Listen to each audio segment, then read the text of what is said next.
I'm just trying to tell the truth, and I'm just trying to go where God tells me to go.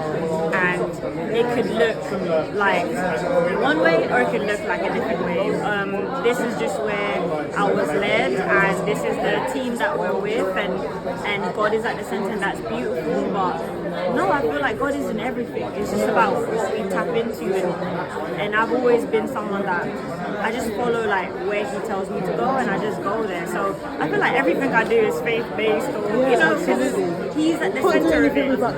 Yes, I'm not trying to like be like, oh, I'm just one way or one. I'm just going where meaningful stories are with cinematic excellence. Whether it's in my acting or my producing, I'm gonna go there, and whether it's